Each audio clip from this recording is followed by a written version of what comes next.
Qualification Euro 2020. Les 22 et 25 mars prochains, l'équipe de France affrontera la Moldavie et l'Islande. Didier Deschamps a dévoilé jeudi une liste légèrement remaniée par rapport à celle, très proche du mondial, qui avait bouclé l'année 2018. Avec quelques surprises et des enseignements. Je ne suis pas là pour tenter des choses. Je suis là pour analyser les choses et décider si un joueur peut apporter quelque chose au groupe, a affirmé Didier Deschamps jeudi lors de la présentation de sa liste des 23 avant les matchs qualificatifs pour l'Euro 2020 contre la Moldavie et l'Islande, 22 et 25 mars. Alexandre Lacazette, Clément Lenglet ou encore Wissam Ben Yedder, non appelés en ont encore fait les frais, par exemple. Voici les 5 enseignements de la liste du sélectionneur. Rien ne change chez les gardiens. Le sélectionneur a rappelé le trio de la Coupe du Monde. Hugo Lloris et Alphonse Areola rendent de belles copies avec leurs clubs respectifs. Jusque-là rien d'anormal. Mais Didier Deschamps s'est montré plutôt clément avec un Steve Mandanda à des kilomètres de son meilleur niveau cette saison. Ces qualifications, c'était le bon moment pour faire la passation avec Benjamin Lecomte ou Benoît Costil, mais il semblerait que Dédé ne souhaite pas modifier cette hiérarchie et qu'aucun créneau ne se libère pour eux avant l'Euro 2020, sauf en cas de grosses blessures. La problématique des gauchers en défense centrale. Aymeric Laporte et Clément Lenglet, deux défenseurs centraux au top de leur forme avec Manchester City et Barcelone, n'ont pas été appelés par Dédé malgré des performances très convaincantes ces derniers mois. L'une des raisons souvent évoquées, ils sont tous les deux gauchers. Didier Deschamps n'a jamais caché ses réticences à aligner deux gauchers en défense centrale pour des questions d'équilibre. On s'en souvient, en 2016, le sélectionneur n'avait pas voulu prendre de risques et avait appelé Adil Rami pour pallier à la blessure de Raphaël Varane. Interrogé sur le sujet, le sélectionneur affirme pourtant que son choix a été dicté par le manque de connaissance du niveau international pour l'anglais.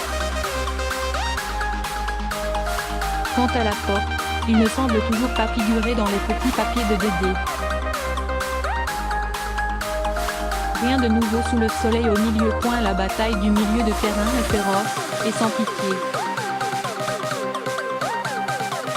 Tanguy Ndombele, auteur de prestations abouties avec l'Olympique Lyonnais, a regagné sa place au détriment de Steven Nzonzi, pourtant mondialiste et titulaire indiscutable avec la Roma. Moussa Sissoko, Tottenham, a également fait son retour dans le groupe. Redevenu lui un titulaire en puissance avec les Spurs, le milieu de terrain, toujours très apprécié du sélectionneur, profite de sa bonne forme et pourrait bien se faire une place à droite, où la concurrence est rude.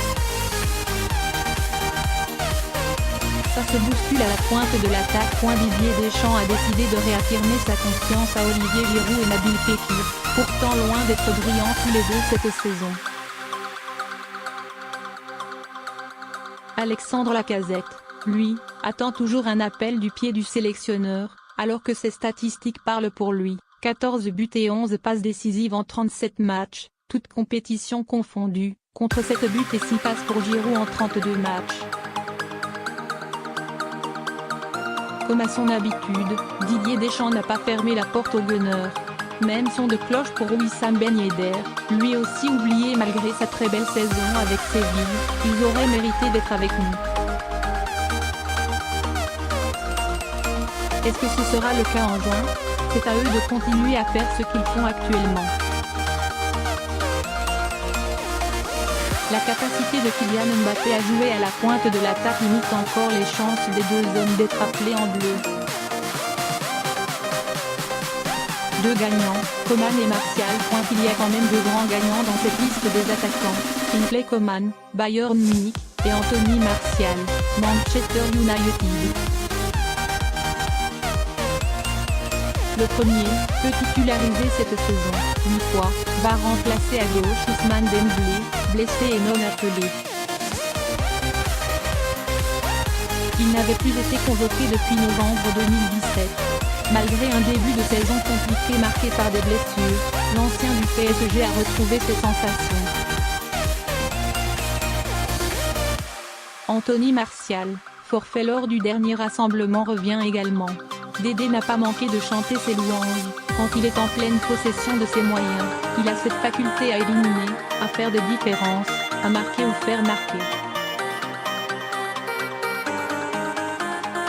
La route est encore longue avant l'Euro 2020, et Didier Deschamps, dans sa logique de groupe et de refus de tenter des choses, se montre peut-être un peu trop conservateur.